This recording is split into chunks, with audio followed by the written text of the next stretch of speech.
কারীমের মধ্যে বলতে আছেন ওয়া মা খালাকতুল জিন্না ওয়াল ইনসা ইল্লা লিয়াবুদুন। আমার আল্লাহ জানিয়ে দিলেন, আমার আল্লাহ পাক বলতে আছেন আমি জিনকে এবং মানবকে তৈরি করেছি, সৃষ্টি করেছি একমাত্র ইবাদত ও বান্দাগি করার জন্য। ও মুসলমান, আমরা আজকে আল্লাহর ইবাদত ও বান্দাগি করতে পারলাম না, আল্লাহর ফরমাবরদারি করতে পারলাম না, আল্লাহর ইবাদত আমরা যেন করতে পারলাম না। আমরা গুনাহের দিকে লিপ্ত হয়ে গেলাম, আমরা গুনাহের দিকে চলে গেলাম। কিন্তু কি আমার আল্লাহ পাক রব্বুল আলামিন এত সুন্দর পৃথিবীর বুকে আমাদেরকে পাঠিয়েছে। আমরা যখন এই দুনিয়ার বুকে কখন কেউ এসেছিল না, আদম পয়গম্বর দুনিয়ার বুকে এসেছিল না, হযরতে মা হাওয়া রাদিয়াল্লাহু তাআলা আনহা দুনিয়ার বুকে এসেছিল না। তার চাইতে আগে আমার আল্লাহ পাক রব্বুল আলামিন এত সুন্দর পৃথিবীকে তৈরি করেছে। জমিনকে আমার আল্লাহ তৈরি করেছিলেন। জমিনকে যখন আমার আল্লাহ পাক রব্বুল আলামিন মাটিকে যখন তৈরি করলেন, মাটিটা যেন হিলাডোলা করতেছিল, মাটিটা যেন হিলতেছিল। আমার আল্লাহ পাক রব্বুল আলামিন যেন জায়গা জায়গাতে পাহাড়ের ব্যবস্থা করে দিলেন, জায়গা জায়গাতে জমিনের উপরে পাহাড় দিয়ে দিলেন, পাহাড় দিয়ে মাটিটাকে যেন স্থির করে দিলেন, মাটিটাকে একটু ভারী ভারী করে দিলেন বেরাদার। আর মাটিটা নড়াচড়া করে নাও, মাটিটার হিলাডোলাও যেন করে নাও। আমার আল্লাহ পাক রব্বুল আলামিন সামিয়ানা হিসাবে এত বড় আসমানকে আমার আল্লাহ তৈরি করেছেন, এত বড় আকাশকে আমার আল্লাহ পাক রব্বুল আলামিন সৃষ্টি করেছেন। একটা যদি আমরা বাড়ি তৈরি করি, একটা যদি ঘর তৈরি করি মুসলমান, ও মুসলমান, তাহলে একটা যদি বাড়ি তৈরি করি, একটা যদি ঘর তৈরি করি, আমাদেরকে 4টা পিলারের দরকার হবে কি হবে না?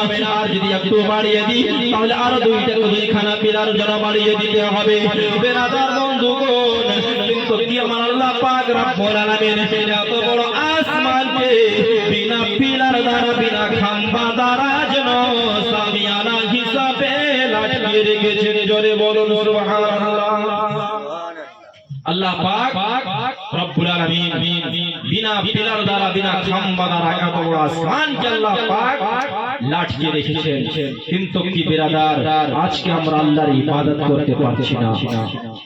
আল্লাহ পাক রব্বুল আলামিন মানুষের আরামের জন্য বান্দা আমার যখন রাত্রি হয়ে যাবে, রাত্রি যখন হয়ে যাবে, রাত দুনিয়া কানা যেন অন্ধকার হয়ে যাবে, আমার বান্দা যেন বাড়িতে যেন আরাম করবে।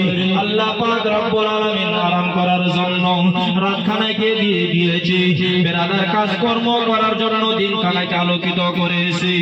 আমার আল্লাহ যদি চাইতো তাহলে বেরাদার বন্ধুগণ সারা পৃথিবীকে 24 ঘন্টা অন্ধকার করে রাখতে পারত। আমার আল্লাহ যদি চাইতো 24 ঘন্টা যেন পৃথিবীটাকে যেন আলোকিত যেন করে রাখতে পারত। হযরতে আদম পয়গম্বর যখন দুনিয়ার বুকে আসলেন বেরাদার, আদম পয়গম্বর যখন জান্নাত থেকে যখন দুনিয়ার বুকে আসলেন, আদম পয়গম্বরকে যখন জান্নাত থেকে বের করে যখন দুনিয়ার বুকে পাঠিয়ে দেওয়া হয়েছিল, আদম পয়গম্বর আল্লাহর নিকটে 1 বছর নয়, 2 বছর নয়, 100 বছর নয়, 300 বছর ধরে আল্লাহর দরবারে কান্নাকাটি করেছিলেন, 300 বছর আল্লাহর দরবারে তওবা করেছিলেন, আল্লাহর নিকটে ফরিয়াদ করেছিলেন, মাবুদ আল্লাহ গো, আমি যেন ভুল করে আল্লাহ যেন সেই জান্নাতের সেই ফল খাওয়াটা খেয়ে ফেলেছিলাম। আল্লাহ আপনি আমারে জান্নাত থেকে বের করে আল্লাহ গো দুনিয়ার বুকে পাঠিয়েছেন। আল্লাহ আপনি আমারে ক্ষমা করে দেন রব্বুল আলামিন। যখন 300 বছর ধরে কান্নাকাটি করতে লাগলো, হযরতে আদম পয়গম্বর এত কান্না করেছিল, এত কান্না করেছিল, এত কান্না করেছিল, এত তার চোখ থেকে জল জমিনে পড়েছিল মুসলমান, এত এত জল পড়ে গো, যেই জায়গাতে আদম পয়গম্বরের চোখের জল গুলো যেমন যেমন মাটিতে পড়তো, আমার আল্লাহ পাক রব্বুল আলামিন সেই জায়গাতে যেন একটা খুশবুদার ফুল যেন তৈরি করতো। জোরে বলো 300 300 বছর কান্না করলেন আদম পয়গম্বর দুনিয়ার বুকে আসার পরে। কত বছর? 300 বছর কান্না করার পর হযরতে আদম পয়গম্বর আল্লাহর দরবারে ফরিয়াদ করেন, মাবুদ আল্লাহ গো, আমি আপনাকে সেই নবীর ওসিলা দিয়ে বলছি, আল্লাহ রব্বুল আলামিন আপনি যাকে সর্বপ্রথমে তৈরি করেছিলেন, আল্লাহ নিজের নূর থেকে আপনি সেই পয়গম্বরকে তৈরি করেছেন।